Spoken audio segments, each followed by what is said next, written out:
ហើយយ៉ាការខិតខំប្រឹងប្រែងរបស់យើងពិតជាមិនខុសបំណងមែនហើយយ៉ាគ្រួគុំឯងគិតថាយើងស្មោះត្រង់នឹងឯងមែនទេព្រោះទីរនកម្មយើងដោយយើងវិធានខ្លាំងសម្បើមណាស់គឺមិនដៃទេទោះបីជាយើងស្វងបណ្ណាក៏ដោយតែអាមុនវិជានេះវាមិនចេះស្វងទេណា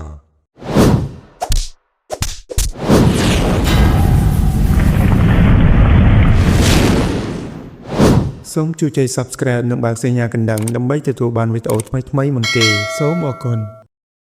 នៅក្នុងសម័យកាលមួយតែងតែមានបិសាចនិងអ្នកបង្ក្រាបបិសាចផងដែរដោយការហាត់រៀនមុនវិជ្ជាអាគមខុសក្បួននិងមិនមានគ្រូត្រឹមត្រូវ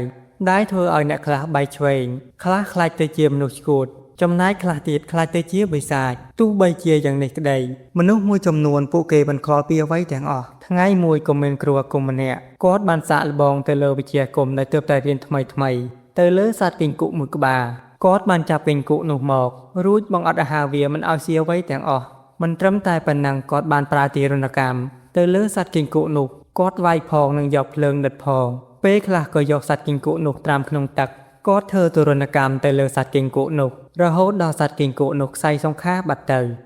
និយាយទីបំផុតយើងធ្វើវាងាប់ហើយតានេះជាមួយយើងសាកប្រើវិជាដែលយើងទៅតែរៀនមើលតើវាយ៉ាងណាយើងនឹងធ្វើឲ្យវារស់ឡើងវិញហើយនឹងឲ្យវាខ្លាចទៅជាបិសាចធ្វើជាអ្នកបម្រើយើងហាហាហាគ្រូអាគមម្នាក់នោះក៏បានសូត្របាលីបញ្ចេញមហិទ្ធិឫទ្ធិធ្វើឲ្យគីង្គក់នោះរស់ឡើងវិញគាត់ខំប្រឹងសូត្រមន្តវិជ្ជាបាលីទាំងអស់នោះអស់រយៈពេល7យប់7ថ្ងៃគីង្គក់នោះក៏បានប្រែរូបរាងទៅជាគីង្គក់ដែលមានរូបរាងគួរឲ្យខ្លាចមិនត្រឹមតែប៉ុណ្ណឹងមហិទ្ធិឫទ្ធិក៏ខ្លាំងផងដែរក្រោយពីឃើញថាមន្តអាគមដែលខ្លួនបានហាត់រៀនប្រើទៅលើសត្វគីង្គក់បានសម្រេចគាត់សប្បាយចិត្តណាស់ដោយមិនទាន់ដឹងថាខ្លួនកំពុងតែមានគ្រោះថ្នាក់នោះទេហើយយ៉ាការខិតខំប្រឹងប្រែងរបស់យើងពិតជាមិនខុសបំណងមែនតែពេលនេះយើងមានអ្នកបម្រើហើយយើងនឹងប្រើវាឲ្យទៅធ្វើអ្វីដែលយើងចង់ធ្វើហាហាហាញីអាគ្រូគុំចង្រៃឯងធ្វើទារុណកម្មយើងធ្វើយើងវិធានខ្លាំងណាស់យើងត្រូវតែស៊ីឯងសោកសកឲ្យបានយើងមិនព្រមធ្វើជាអ្នកបម្រើឯងឡើយតែពេលនេះយើងមិនទាន់ធ្វើអ្វីវាបានឡើយយើងរងចាំតែឱកាសប៉ុណ្ណោះក្រៅពីខ្លួនបានប្រើមន្តអាគមអស់រយៈពេល7យប់7ថ្ងៃគ្រូអាគមមួយនោះក៏បានអស់កម្លាំងជាខ្លាំងគាត់ក៏បានដេកលងលក់យ៉ាងស្កប់ស្កល់ដោយឲ្យគីង្គក់ជាអ្នកយាមនិងការពារគាត់នោះឯងនៅពេលដែលគីង្គក់នោះបានឃើញថាខ្លួនកំពុងតែមានអាកាសហើយនោះអីយ៉ាគ្រូអាគមឯងគិតថាយើងស្មោះត្រង់នឹងឯងមែនទេធ្វើទីរនកម្មយើងដោយយើងវិធានខ្លាំងសម្បើមណាស់យើងនឹងស៊ីឯងទាំងរស់ហើយមុនវិជាដែលឯងរៀនទាំងប៉ុន្មាននឹងខ្លាចជារបស់យើងហើយហាហាហាគីង្គក់នោះក៏បានខំប្រឹងធ្វើសំឡេងលឺដើម្បីសាកល្បងមើលថាតើគ្រូអាគមនោះពិតជាដេកលក់ឬយ៉ាងណាទោះបីជាសំឡេងលាន់ឮខ្លាំងប៉ុណ្ណាក៏ដោយក៏មិនអាចធ្វើឲ្យគ្រូអាគមនោះខ្ញាក់បាននោះទេភ្លាមនោះគីង្គក់បិសាចក៏បានលើគ្រូអាគមទាំងមូលដែលធ្វើឲ្យគ្រូអាគមស្លាប់ទាំងមិនដឹងខ្លួននៅពេលយប់ស្ងាត់នៅកន្លែងមួយមានគ្រូអាគម2នាក់កំពុងតែអង្គុយផឹកស្រាផងដែរណែលោកប្អូនយើងចង់សាកអាគមជាមួយឯងបន្តិចតើឯងហ៊ានដែរទេនិយាយថាយ៉ាងម៉េចលបងខ្ញុំរងចាំពេលនេះយូរហើយតែខ្ញុំមិនហ៊ាននិយាយចាំឲ្យលបងឯងនិយាយមុនតែខ្ញុំសូមប្រើលបងឯងបើសិនជាមានរបួសយ៉ាងណាក៏មិនទូខ្ញុំអសោះនិយាយវាមិនដៃទេទោះបីជាយើងស្វងបណ្ណាក៏ដោយតែអាមុនវិជានេះវាមិនចេះស្វងទេណាតែបងសូមផ្ដាំទៅលោកប្អូនឯងបន្តិចកម្លាំងមានទាំងប៉ុន្មានប្រហែលអស់មកបងរងចាំទៅទូទាំងអស់ប៉ុន្តែបើស្លាប់ឬយ៉ាងណាកុំទូបងអសោះណាគាត់មិនទាន់នឹងបាននិយាយចប់ផងលោកគ្រូអាគមក្បាលត្រងោក៏បានទាត់គាត់ធ្លាក់ពីលើគ្រែផងដែរ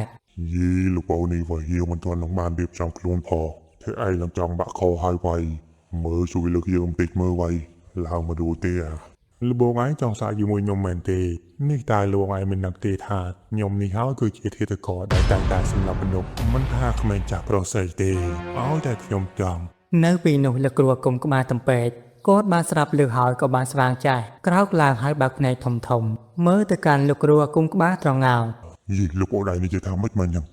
យីលោកបងឯងក៏ភ្ញាក់ផ្អើលខ្លាំងម្ល៉េះគ្រាន់តែរឿងប៉ុណ្ណឹងសោះប៉ុន្តែជាតិនឹងដល់វិញលោកបងឯងហើយណាគ្រាន់តែលឺប៉ុណ្ណឹងភ្លាមលោកគ្រូអាគមក្បាលតំពេកគាត់បាយខ្លួនហើយរត់ទៅយ៉ាងលឿនដោយសារតែជាតិស្រវឹងនៅមិនទាន់សាបអស់នោះរួមជាមួយនឹងការភ័យខ្លាចផងដែរវាធ្វើឲ្យលោកគ្រូអាគមក្បាលតំពេករត់ទៅបុកដើមឈើមួយដែលធ្វើឲ្យគាត់ដេកដួលសន្លប់ស្រុកស្ដឹងមួយកន្លែងចៃដនគីង្គក់បិសាចក៏បានមកដល់ផងដែរ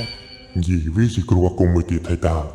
យើងស្អប់ពួកឯងខ្លាំងណាស់ដែលធ្វើឲ្យយើងខ្លាចទៅជាបែបនេះ จะมือยื่นสีไอ้นำไปตุกตีการประเมินนักรัวกุมเซนเตียด នៅពេលដែលបិសាចគិងគក់កំពុងតែលើកគ្រួគុំនៅពេលនោះដែរគ្រួគុំក្បាលត្រងោក៏បានមកដល់ផងដែរ យេហើយបើសាច់អីគេនឹងអាមកធំម៉េចយេអញប្រុសណែគេដឹងអា គ្រួគុំក្បាលត្រងោមើលមិនច្បាស់គាត់ក៏បានចូលទៅជិតផងដែរនៅពេលនោះហើយដែលធ្វើឲ្យគាត់ស្វាងចាស់ យេពីបើសាច់អីគេណាអីក៏ធំម៉េច គាត់បំរុងនឹងរត់ចេញទៅហើយប៉ុន្តែគិងគក់ពិតជាលឿនខ្លាំងណាស់វាបានស្រូបយករាងកាយគ្រួគុំទាំងមូលលើបចូលទៅក្នុងពោះត្រឹមតែមួយរំពេចហើយត្រឹមតែមួយយប់ក៏ធ្វើឲ្យគ្រួគុំពីរនាក់បាត់បង់ជីវិតផងដែរពីមួយថ្ងៃទៅមួយថ្ងៃអ្នកភូមិបានកត់សម្គាល់ឃើញថាគ្រួគុំតែងតែបាត់ខ្លួនម្ដងម្នាក់ដោយមិនមានដានឬតម្រុយអ្វីបន្តិចសោះឡើយរឿងនេះហើយដែលធ្វើឲ្យគ្រួគុំផ្សេងនាំគ្នាភ័យខ្លាចអ្នកខ្លះមិនហ៊ានសូម្បីតែចេញពីក្រៅផ្ទះនោះឯងលុះព្រឹកមួយក៏មានអ្នកភូមិមួយចំនួននិងគ្រួគុំពីរ3នាក់ពួកគេវិភាសាគ្នាពីរឿងដែលគ្រួគុំបាត់ខ្លួននោះឯង លោកគ្រូតើពួកយើងគួរធ្វើយ៉ាងណាទៅបើគ្រូគុំខ្លះបាត់ខ្លួនដោយមិនដឹងមូលហេតុបែបនេះមិនហើយវាចម្លែកខ្លាំងមែនទែនគ្រូគុំបាត់ដោយមិនសល់ដានសូម្បីតែបន្តិចតែរឿងវាកាន់តែចម្លែកទៀតនោះមិនបានជាមនុស្សធម្មតាដែលមិនបានរៀនអាគមពួកគេមិនក៏មិនបាត់ខ្លួនសូម្បីតែម្នាក់អញ្ចឹងមិនហើយលោកគ្រូរឿងនេះហើយដែលធ្វើឲ្យពួកយើងកាន់តែភ័យខ្លាចនេះបើសិនជាគ្រូគុំអស់ពីភូមិនេះទៅអ្នកដែលបាត់ខ្លួនបន្ទាប់នេះគឺជាពួកយើងដែលជាមនុស្សធម្មតានេះហើយតែលោកគ្រូមានវិធីដោះស្រាយដែរទេវិធីនោះវាមានហើយប៉ុន្តែតែមានអ្នកលះបង់ហើយវិធីអ្វីទៅបងឯងជួយប្រាប់ខ្ញុំបន្តិចមើលនៅក្នុងចំណោមយើងទាំង3នេះខ្ញុំចង់ឲ្យមានម្នាក់ធ្វើជានួយដើម្បីមិនឆោតជាតកដែលតែងតែចាប់គ្រូគុំនោះប៉ុន្តែលបងវិធីនេះពិតជាគ្រោះថ្នាក់ខ្លាំងណាស់បើសិនជាឆ្លោះឆ្លួយតែបន្តិចពួកយើងប្រកាសជាបាត់បង់ជីវិតមិនខានឥឡូវបើសិនជាលោកអនឡាញមិនហ៊ានទេទោះខ្ញុំជាអ្នកបញ្ឆោតក៏បានដែរ លុះយប់ឡើងលោកគ្រួគុំគាត់បានធ្វើពុតជាដេកនៅលើគ្រែដោយមិនបានកម្រើកខ្លួនសូម្បីតែបន្តិចលុះពេលយប់កាន់តែជ្រៅអាកាសធាតុជុំវិញកាន់តែស្ងាត់តែស្រាប់តែមានសំឡេងសម្រាប់ជើងមួយដើរមកស្រាប់ធ្វើឲ្យគ្រួគុំដែលកំពុងតែធ្វើពុតជាដេកគាត់មានអារម្មណ៍មួយភ័យខ្លាចជាខ្លាំងដោយសំឡេងសម្រាប់ជើងនោះពិតជាមានអំណាចខ្លាំងមែនទែន និយាយតើវាជាសម្រាប់ជើងអ្វីទៅមិនគួរខ្លាចខ្លាំងបែបនេះលោកគ្រូតើវិធីនេះបានផលហើយទេខ្ញុំក៏មិនដឹងដែរតែខ្ញុំមកទៅសម្រាប់ជើងនេះដូចជាមិនមែនជាសម្រាប់ជើងធម្មតាទេ ភ្លាមនោះបិសាចគិងគក់ក៏បានលោតចូលមកវាលូតលឿនខ្លាំងមែនទែនវាហក់ទៅត្របាក់ជើងគ្រួគុំដាច់មួយចំហៀងនៅពេលដែលឃើញថាមានបិសាចយ៉ាងធំលោកគ្រួគុំពីរនាក់ទៀតក៏បានចេញមកផងដែរ ណែជប់ខ្ញុំអត់វិស័យអីចង់ធ្វើយ៉ាងណាជួយផងវាស៊ីខ្ញុំលើហើយជួយខ្ញុំផង ដោយសារតែការរហ័សរហួនរបស់គ្រួគុំទាំងពីរធ្វើឲ្យសកម្មភាពរបស់បិសាចគិងគក់បានឈប់ហើយមើលទៅកាន់ពួកគេទាំង3 ណែអបិសាចហើយវិញបានជាឯងចេះតែសម្រាប់គ្រួគុំបែបនេះ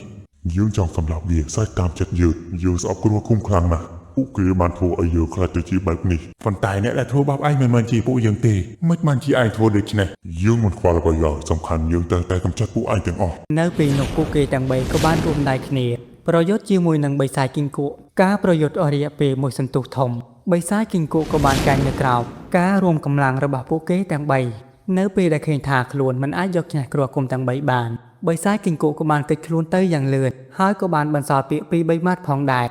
ពួកឯងត្រូវតែចាំទុកយើងនឹងមកសងសឹកពួកឯងទាំង3នៅពេលក្រោយ ពាក្យនេះហើយដែលធ្វើឲ្យលោកគ្រួគុំទាំង3និងអ្នកភូមិមានការភ័យខ្លាចកាន់តែខ្លាំងមួយកម្រិតទៀតកន្លងពីមួយថ្ងៃទៅមួយថ្ងៃឲ្យតែយប់ឡើងអ្នកភូមិនិងគ្រួគុំតែងតែប្រមូលផ្ដុំគ្នាជាច្រើនដើម្បីត្រៀមខ្លួនទប់ទល់ជាមួយនឹងបិសាចគិងគក់កន្លងមួយអាទិត្យក្រោយមកក៏នៅតែមិនឃើញបិសាចគិងគក់ យីតើបិសាចគិងគក់នេះវាទៅណាហើយមិនក៏មិនឃើញចាស់ចឹងលោកគ្រូតិចលោវាទៅបាត់ហើយទេដឹង ពួកគេនិយាយមិនទាន់ចប់ផងស្រាប់តែគិងគក់បានលោតចូលមកនៅពីមុខពួកគេទាំងអស់គ្នាដោយរូបរាងវានៅពេលនេះបានវិវត្តទៅជាបិសាចគិងគក់ដ៏គួរឲ្យខ្លាចខ្លាំងមែនទែន លោកគ្រូបិសាចគិងគក់មកទៀតហើយនោះរាងកាយវាគួរខ្លាចជាងថ្ងៃមុនទៀតនោះ មិនហើយហេតុអ្វីបានជាវាវិវត្តខ្លួនខ្លាំងម្ល៉េះតើវាជាបិសាចប្រភេទណាទៅលោកបងតើពីនេះយើងធ្វើយ៉ាងណាទៅបើយើងតទល់ជាមួយវាខ្លាចតាមមិនឆ្នះទេ នៅពេលនោះស្រាប់តែមានគ្រួគុំចម្លែកមុខម្នាក់បានចូលមកហើយនិយាយទៅកាន់គិងគក់ ណែបិសាចគិងគក់អ្នកដែលធ្វើបាបឯងមិនមែនជាពួកគេទេមិនបានជាឯងចងគំនុំមិនឈប់ចឹង យើងមិនខ្វល់ឡើយឲ្យតែគ្រូគុំយើងត្រូវតែសម្រាប់ទាំងអស់ តើឯងគិតថាឯងនឹងខ្លាំងជាងគេមែនទេបិសាចគិងគក់ឯងគិតថាមិនមានអ្នកណាអាចយកឈ្នះឯងមែនទេ មែនហើយយើងបានស៊ីគ្រូគុំអស់ជាច្រើនអ្នកទៅហើយមហិទ្ធិឫទ្ធិយើងខ្លាំងសម្បើមណាស់ទោះបីជាគ្រូគុំ10អ្នកទៀតក៏មិនអាចធ្វើឲ្យយើងបានឡើយ បើឯងខ្លាំងមែននោះតើឯងហ៊ានចូលមកក្នុងក្របកាវនេះដែរទេ មានអ្វីមិនហ៊ានប៉ុន្តែក៏ក្រៅធម្មតាប៉ុណ្ណោះ ភ្លាមនោះបិសាចគិងគក់ក៏បានចូលទៅក្នុងក្របកាកដែលមានពន្លឺវេទមន្តរុំព័ទ្ធមួយរំពេចនោះគ្រួគុំចម្លែកមុខម្នាក់នោះគាត់បានប្រែក្លាយទៅជាទេវតាមួយអង្គដែលធ្វើឲ្យមនុស្សម្នាទាំងអស់នាំគ្នាភ្ញាក់ផ្អើលខ្លាំងមែនទែនរីឯគិងគក់បិសាចខំប្រឹងរើបំរាស់ចេញពីក្របកាក ទោះបីជាខំប្រឹងរើយ៉ាងណាក៏មិនអាចចេញបាននោះទេ បិសាចគីង្គក់ឯងមិនបាច់ខំប្រឹងទេនេះគឺជាដង្ការជីវិតយើងលុះត្រាតែយើងបាត់បង់ជីវិតទើបឯងចេញមកបាន ចាប់តាំងពីពេលនោះមកមិនដែលមាននរណាគេហ៊ានរៀនវិជ្ជាផ្ដេសផ្ដាស់នោះទេលុះត្រាតែមានគ្រូនិងក្បួនខ្នាតត្រឹមត្រូវទើបពួកគេហ៊ានរៀននៅមន្តវិជ្ជាទាំងនោះហើយសាច់រឿងយើងក៏បានចូលមកដល់ទីបញ្ចប់ហើយសូមអរគុណចំពោះការគាំទ្រនិងការតាមដានរហូតដល់ចប់ សូមជួយចុច Subscribe និងបើកសញ្ញាកណ្ដឹងដើម្បីទទួលបានវីដេអូថ្មីៗមុនគេសូមអរគុណ